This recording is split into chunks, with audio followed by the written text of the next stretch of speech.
She creates noise. She creates noise. She's moving through the world with a powerful voice. She creates noise. She creates. She creates noise. She creates noise. Thanks so much for joining me on She Creates Noise. I just want to say that it's been great. We are almost 6 months in. This will be our 13th episode coming up with Anastasia Brown. I just want to reach out and tell you how much I appreciate you listening.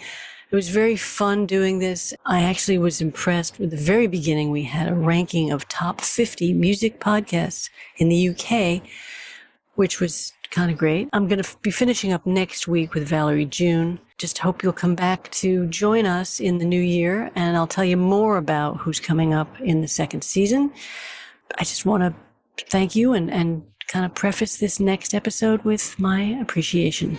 She creates noise. So Anastasia Brown, our guest today, is a Nashville-based music supervisor, consultant, and author whose work spans film, television, and artist development.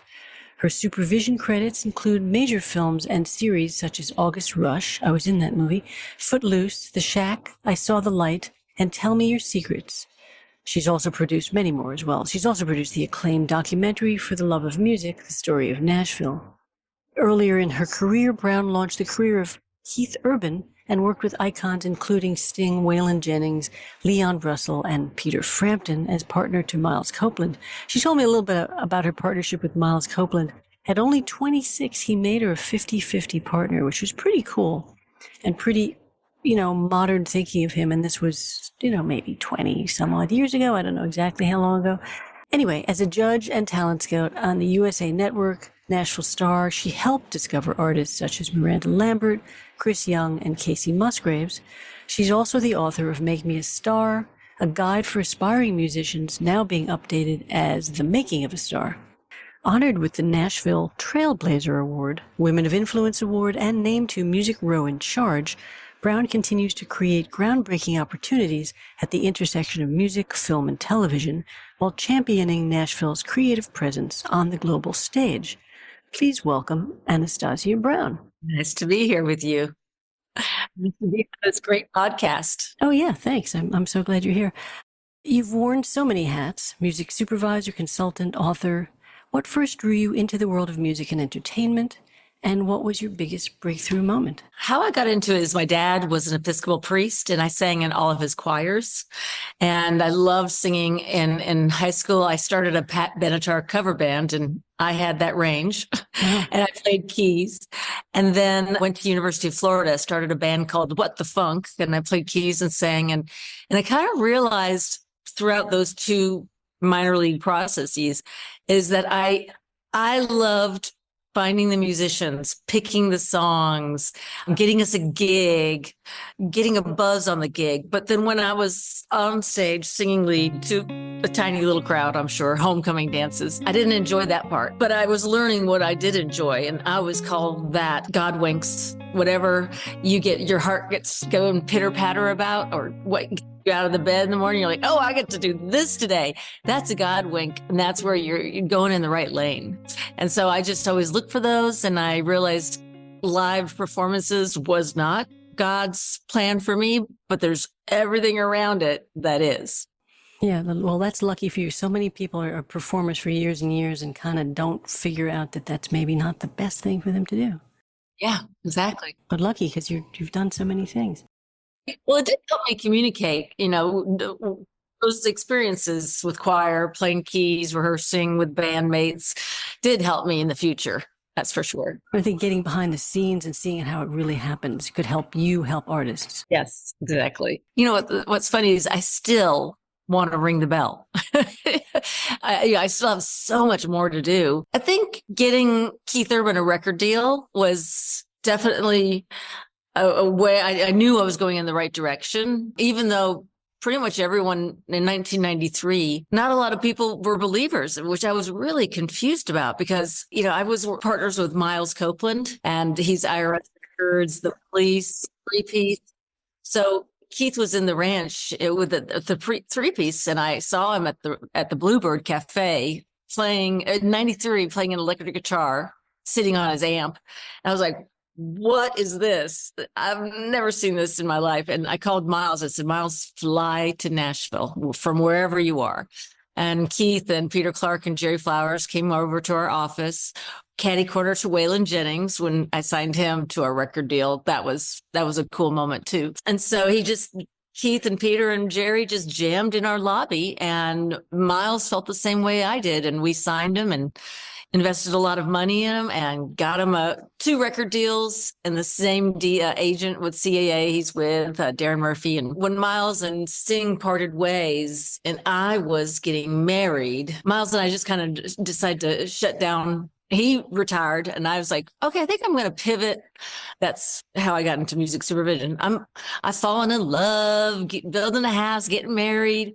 Miles and Sting are going their separate ways. So he's going to take a break. He's done enough. I started helping with the Nashville Screenwriters Conference as a volunteer. And that's one tip I do like to share is if you want to make a pivot, you make a change in your life, volunteer in an area where you're curious.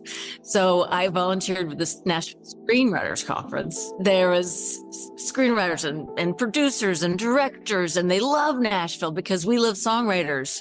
And like, oh, this town loves screenwriters too. So they always felt really blessed when they came to Nashville. And we did it for about 9 years, I think. One year, Les Boheme, who was working with Steven Spielberg as a screenwriter, is writing this show called Taken. It's a mini series. And how long ago was your transition, your pivot? What 2001, 2002. Okay. And then at that point, you got into films. Yeah, that's when I just inched my way into films because I saw Sting money from my hard work. And I was like, wow, mechanicals are going down in 1999, but sync placement money is not. So I think I'm going to pursue that because at the time there was no music supervisor that lived here that I was aware of. You were early on, definitely, because it seemed like film in Nashville was really not happening at all. Non-existent. Yeah, non-existent. Oh, you're such a trailblazer. She creates noise. Oh, well, I love music. And those who create it, I just love, I like to protect them and bring opportunities to them because songwriters need us to consciously bring opportunities to songwriter because they're not getting paid what they deserve. And so that's a pet peeve of mine. So it's one of the reasons I love my job. No, just going back a little bit. So how long did you stay involved with Keith Urban? 93, I signed him. And 98-ish, when things were kind of winding down. 98. Okay. And then you guys kind of stepped out and he just kept doing his. Yeah, I think he went to Tim Dubois or Fletcher Foster. He's always been surrounded by amazing people. Now Gary Borman, and so he's been in good hands for most of his career.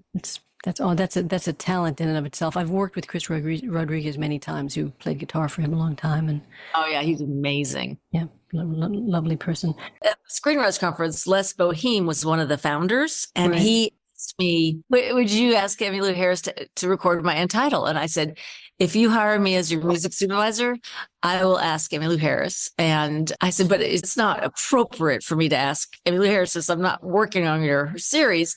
So anyway, he parted the waters at DreamWorks with Steven Spielberg, and Les Boheme I credit to my second career, LESBOHEM. He's an amazing screenwriter and he loves Nashville.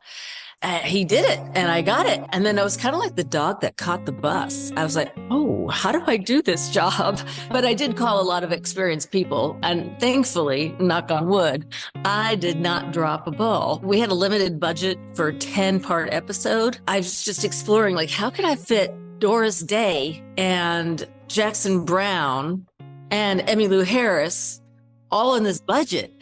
So as part of our job, you have to get creative. And since that series started in the 40s, I was able to identify radio stations back in the day were able to own their performances on the station, not the label, not the artist. So I was able to license these masters for like $500 a song. And then I paid a lot for the copyright. And so I was able to fit my budget in. And when the bosses saw the music they were getting and then knowing the budget, they're like, how did she do this? But I didn't hurt any Women, songwriters. we just do it. We do it. As the songwriters got money they were due, and then the masters, and it was actually beneficial to the show because it was authentic. It was a recording of Doris Day in the 40s. It was a recording of X, Y, and Z in the early days. So it was a win-win for all of us.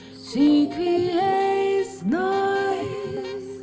That's amazing. Amazing that you saw the light and you figured out how to do all these things. Just jumping around a little, I wanted to talk a little bit about your being a judge on a talent scout for Nashville Star, etc. I do want to talk more about the film things. You also were involved with finding Chris Young and Casey Musgraves. Well, as a judge on Nashville Star, the team, we had such a great team. John Small, the list is so Trevor, Howard, Ben. I mean, the team was a really strong team.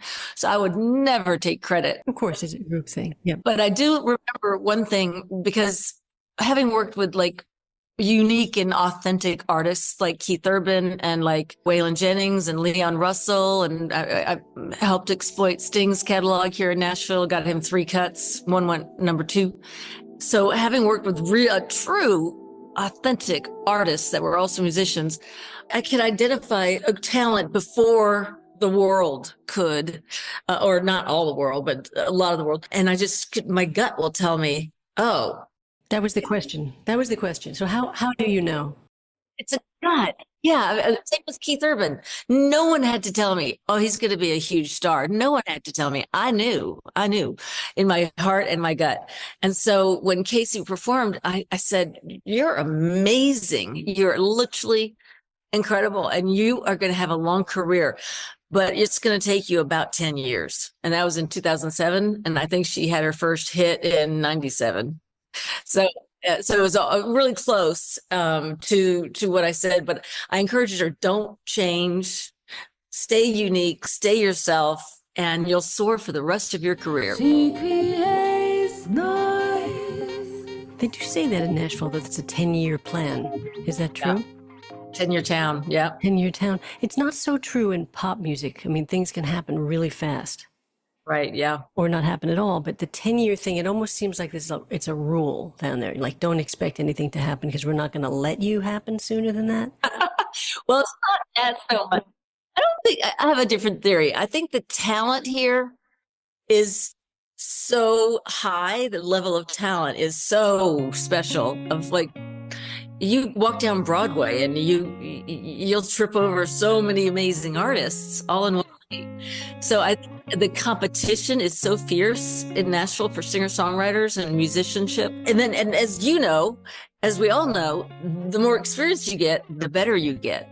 And at the very beginning, most people are going to be green, and so then you work on your songwriting, you work on your live performance, and you get better. And that's what I think. It's 10-year town. Okay, well, I like that answer. I mean, I do also notice that radio is still dominated by male artists. I read somewhere that I forgot what year it was, like 2009, it was like 27% women, and now it's only like 9% women. I saw that. Yeah, it's horrible. I mean, how did that happen? I know we're jumping around today a little bit, but that's cool. You have a lot to say, and you're very excited about your very interesting journey. I'm just looking through my own notes. You produced For the Love of Music, the story of Nashville, which gave the world a window into the city's creative heartbeat, which kind of goes into what we're talking about here. Why do you think people often misunderstand Nashville's music scene? And what did you want the film to show the world? I wanted to show that I was hired by the Nashville tourism. Yeah. So they hired me to help with the music and, cleared the licenses and do all that stuff. But I was happily said yes, because it talked about there is no music without songwriters. And even back then, not as much as now, songwriters are being minimized and, in my opinion, stolen from. And a lot of people who don't work in this business don't realize that every artist that sings a song did not write that song. And they also don't realize that companies like Spotify are not paying songwriters very much. They don't pay them as much as YouTube or iTunes. They pay them, I think, we might want to confirm this, I think they might pay songwriters the least amount of money of all the Spotify is low on the list. Yes, they are, because they do a lot of bundling. They do book bundling. Right. Yep. So the money that songwriters earned has been cut into because the books are also in that same pie. Yeah. So I feel that the world needs to know how important a songwriter is and know that my concern is we might not have professional songwriters in the future, or have a very small stable of professional songwriters because they're having to get second jobs and third jobs that become their first jobs. And so AI can't create a song like The Chair. I'm sorry, it just can't. She creates noise. I agree. AI is a big problem. I think especially for film and TV music, because that sort of background music could be AI, and AI is they're doing a very good job making make-believe pop music and country music, I imagine. But it's true that in terms of live performance, whatever, it can never compete. And those, critical songs. Another thing they do in Nashville, they don't do in other places, is the draw. You get like a weekly or monthly amount of money to live on. They don't do that in publishing deals anywhere else. Huh. There might be some of that in Sweden. I'm not quite sure. I really don't know the answer to that. I don't know if it's accurate or not. From what I know, having been a songwriter and a published songwriter, you would get an advance, but it was a flat amount, and maybe you'd get a certain amount depending on how things worked out. You get more money down the line, but in Nashville, I think you're getting a monthly or weekly draw, so that's money to live on, which is a great idea. But as far as I know, I've never seen it done anywhere else, because Nashville is kind of its own thing. And you are my first guest, in fact, from Nashville. So welcome, extra. Oh, welcome. wow. So we'll have to get more of you guys on here. But it's nice to have that perspective. I've got Australians, British, LA, a lot of New York, but nobody from Nashville. So Proud to be the first. So, I do think that people don't quite understand. People ask me, who've never been to Nashville, like, what's it like? And they think that Broadway is Nashville. They don't understand what's really. And Broadway, by the way, to people who don't know, is this street full of bands playing from like 9 in the morning, right? It's kind of. Till 3 in the middle of the night. 3 in the night, yeah. Every single night, yep. That's our tourist attraction. Right. Different thing, yeah. Yeah, but you won't see a lot of locals down there all the time. Like, I used to go to the Palm all the time. That's downtown across the from Bridgetown, and I used to go to eat. I still do a little, but the crowds are so enormous that it's hard to fight the crowds. There's just wall to wall people downtown. It wasn't a place I ever really went to, because I would go there to do songwriting trips, and I would just go to my sessions and go back to my hotel room. So it was like something I almost never experienced, which is crazy. But I've seen more of it more recently, and some of the people I worked with made a living by doing Broadway. I do want to talk a little bit about what it's like to be a woman in the business. And I feel like, especially in Nashville, I do think Nashville's a little slower to modernize with respect to women. And you've done so much and broken so many rules. Did you just put one foot in front of the other and say, I'm going, and that was it? You didn't worry about anything or what anybody had to say? Or I have to say, I was when Miles Copeland and I met at ASCAP. Sorry about my name. She doesn't realize she's not a guard dog. She's a Havanese. I was 26 when I negotiated my deal with Miles Copeland, who was a legend. Go-Go's, REM, Police, Sting, Fine Young Cannibals, Squeeze. The list is so long. He did more in his career than most people have done, combined with 10 different people. I kind of think that my naivety helped me negotiate my deal. I didn't have a lawyer. I wasn't in the music industry yet. I had just started working with Janice Wendell, who was married to Bud Wendell, who ran Opryland and Opry and ACUF and all that. And so I was learning and meeting new people in the music industry, but I was still green.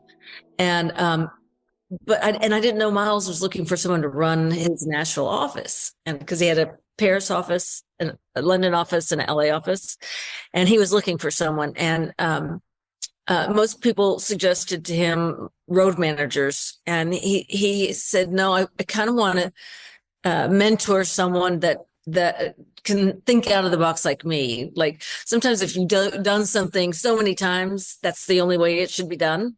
And he didn't want that kind of thinking. He wanted outside of the box thinking. And I didn't know he was looking for someone, but I was looking for an opportunity. And then we just had this very high level, intelligent conversation. And at 26, I knew I was going to work with him. And much more experience than me, he knew he was going to work with me. So I proceeded to negotiate my deal with him by myself. She creates noise. Wow. Would never happen today, but that's why it worked, right? He was a global character. His father founded the CIA. He was a global character. And when I negotiated my deal, I own 50% of the company. He owned 50% of the company. Pretty good for 26. Yeah. And then I asked him, I said, I'll need your mentorship, probably 5% of your time. That's all I'm asking for, because I do need mentorship. And he was a great one because he was so brilliant. So anyway, we did the deal. Within like the first few months, Miles said, would you pick up Sting from BNA? And I'm like, I'm happy to. And because I used to have a police poster in my childhood wall in my bedroom in Colorado. So I picked him up before 9/11. He went to the gate, and I was picking him up to take him to record a duet with Tammy Wynette. I was just pinching myself. It's really my reality. And then I got Waylon Jennings when I signed him. He recorded a Sting song. And then Toby Keith recorded a Sting song, I'm So Happy I Can't Stop Crying, which went to number 2 on the charts. And he performed with Sting on the CMA Awards, his first performance of that kind of show. So it was a great memory, a lot of fun. But Sting and I went to lunch. He said, what do you do for Miles? And I said, we're equal partners. I run the company here. And he said, well, what? I said, what? He goes, he's never done that. When people ask me where Miles is, I say he's at the beach eating the sharks. I'm like, I didn't know that before I negotiated my deal, Sting. Wow. So great memories. And then we just kept on growing. And I learned a lot. I made mistakes like we all do. Learned a lot and made some good decisions. I love the 90s. I mean, one of my favorite memories of classic 90s in Nashville was I shared a parking lot with Ocean Way Studio. And that was my first building in Nashville in 93. And literally across the street from Ocean Way Studio is Waylon Jennings' office. And I've always been a Waylon, Johnny, Willie, Merle fan, all that kind of music I grew up with, which I love. And so I was like, God, Waylon doesn't have a record deal. Miles, can I go try to sign Waylon? Miles was like, good luck. Yeah. Well, I did sign Waylon to his last record. And he would call me up and he would, in that baritone voice, hey, you good looking? I wrote a new song. Come on over. So I would walk across the street, and it was one of those old flip phones, of course. So I don't have that many photos from those days, but and then he would pick up that guitar and play a new song for the record, and it was just really surreal because I was still in my 20s. I was learning really quickly, but I feel like a little bit of naivety. I didn't know what I wasn't supposed to do. I didn't know I wasn't supposed to negotiate a 50-50 deal with Miles Copeland, a legend. I didn't know. I just was like, I'm going to do all the work, and I deserve to be paid. There was one time where he did see a record executive slap my butt and didn't treat me as an equal. And Miles, after that meeting, and I won't name names, and this is the 90s, it's gotten a lot. He said, do you want to move to LA? I mean, they don't treat women back in the 90s. Not everyone treats women equally. I said, Miles, I love Nashville. Nashville is my home. And if I leave it, how am I going to be a part of the solution? And so, no, I'll deal with it. I can handle it. Wow, that was brave of you and great because you helped make changes happen, no doubt. Well, yeah, I just saw that, and more. I was like, well, Evelyn Shriver, Susan Nadler, Bonnie. There were pioneer women that paved the way for women like me, and Tracy Gershon and Sharon Corbett. I mean, the women before that little group that I'm a part of were the ones that I was in awe of, and I still am. And so they really helped pave the way. And then I hope our little batch of women in our generation paved the way for more and more women, first woman, female president, and you just see more leaders. Yes. Women. Who's the female president of what level? Well, I think Well, she's not there anymore, but she was the first. Cindy Mae, and I have a lot of respect for her. And then Evelyn Shriver and Susan Nadler ran the label way back in the day, and that was unusual back then. So Bonnie Garner, that's Bonnie. She was trailblazer for sure. And Leslie Fram, I hear her name a lot too. Oh yeah, she's you should ask her, interview her next. I'll connect you. I'd love you to do that. Yeah, I hear she's very cool. Yeah, I mean it's interesting though. It's a little bit 2 steps forward, 1 step back, a little bit. I mean, there's definitely a lot of improvements. How are you feeling for the future? What do you project is going to happen in Nashville for women in the business? Well, hopefully the numbers will continue to grow. And my personal goal is to help create a self-sustaining film, TV, and scoring industry in Nashville. I worked on this movie called The Shack with this incredible producer, Gil Netter. And we were with Lionsgate, we were able to score the entire movie here at Ocean Way with 74 Nashville musicians. That was a good day. That was a really good day for me. You've got studios too, because in New York, we only have like one studio that can actually have an orchestra or a musical theater troupe in and recording. Yeah. We've cut down so much. We have several and more are growing. It's amazing how many studios you have in Nashville. It's crazy. It's really crazy. She creates noise. Well, I mean, that sounds really hopeful. I hope that things continue to improve and people like you are opening a lot of doors. And I've seen a lot of effort made by Femco to open more doors and put on women's events and such. There's so many men in this town that really love to raise up women executives as well. So it's not just us. We do talk about, rising tide lifts all ships. We do have that motto a lot as women in Nashville. But I mean, there's men a part of that tide rising as well. That's great. That's good to hear. No, and one more thing I wanted to mention. I know that you wrote a book called Make Me a Star, and that's been an important guide for aspiring artists. Now you're updating that book, calling it The Making of a Star. If someone's just starting out and feeling overwhelmed, what's a strong piece of advice you would give them? I've just finished updating the book. And I might have to keep, I got the rights back from the publisher, so I might have to keep the name the same and just write 0.02 or 2.0 or something like that. Yep. I'm really proud of that. When I was updating that book, I was like, wow, a lot of it's still very relevant. And then the social media part was the vast, because I wrote that in 06, 07. And the social media and how important that's become, that was the biggest difference of the book. But I love Rodney Crowell. I interviewed a lot of brilliant people in my book: Keith Urban, Rodney Crowell, Kelly Clarkson. I mean, Reba, it was a long list of artists that were serious artists. They weren't wannabe celebrities. They were serious musicians, songwriters, and artists. And Rodney Crowell, the great Rodney Crowell, goes, I tell people, don't ever have a plan B, or else that's going to become your plan A. And, as parents, you always, if your children are going to the arts, you always will say, oh, well, make sure you have a plan B. Maybe that's not the best advice, because if you're not fully committed to anything, a friendship, a career, a child, whatever, if you're not really committed to it, it's not going to happen. Yeah. Don't have a plan B. That could actually be the title of your next book. Don't have a plan B.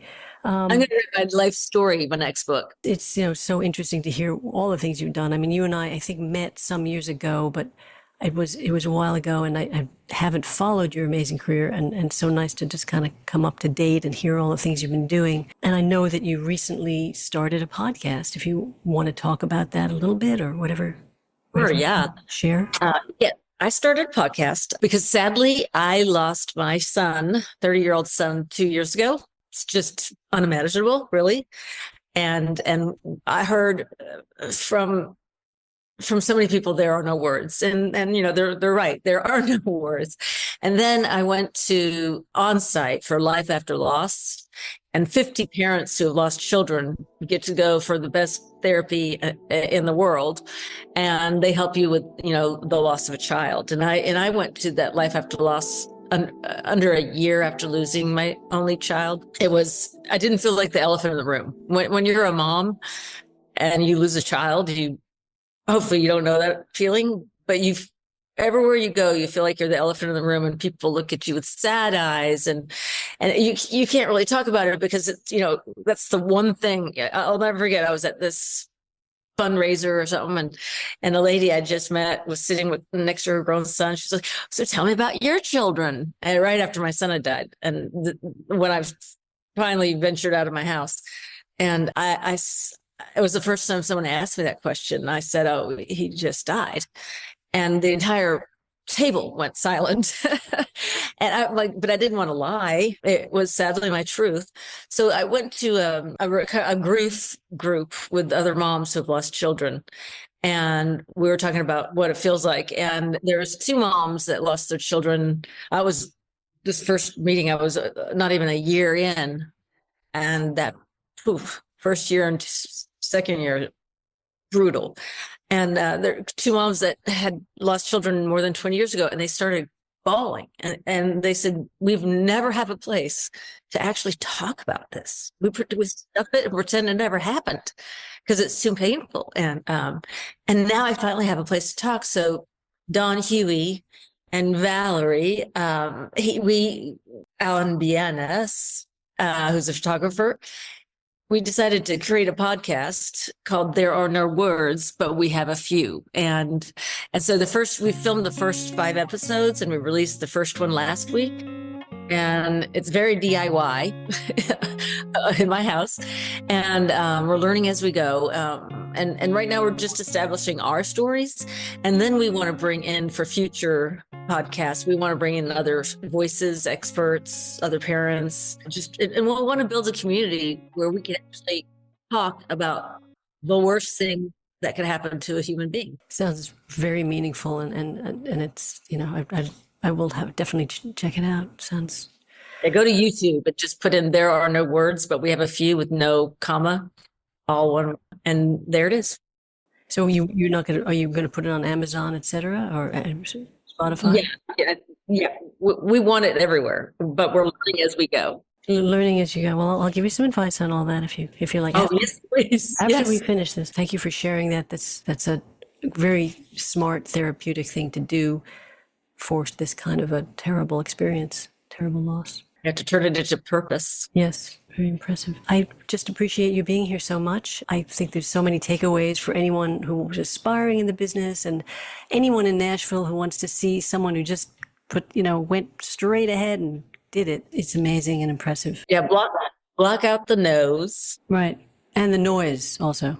No's, the no and O, not N-E-S, and the noise and the naysayers. Because when I transitioned to music supervision, no one said, I think you could actually do this successfully based in Nashville. Not one person said that. But I had just like, Keith and Waylon, I had this drive in me. I didn't have any doubts. So I just kept on moving forward, one foot in front of the other. And I figured it out along the way. So if I can do it, anyone can do it. Thank you. And on that note, thank you so much. I really appreciate you being here. My pleasure. Right. Thanks.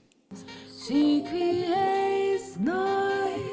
I'd like to thank today's sponsor, Herd City, the premier audio post-production company servicing the advertising, motion picture, and television industries right here in NYC. I'd also like to thank Ann Tello, aka XO Ann, for singing the She Creates Noise theme that I wrote. Thanks for listening to She Creates Noise. If you enjoyed this episode, be sure to subscribe, rate, and share. I want to thank the team here, Blair Reinley, Yelena Stavanovich, Emily Wilson, and the Master of Engineering and Grammy-winning Cooper Anderson. We'll see you next time. She creates noise. She creates noise. She creates noise. We hear her voice. She creates noise.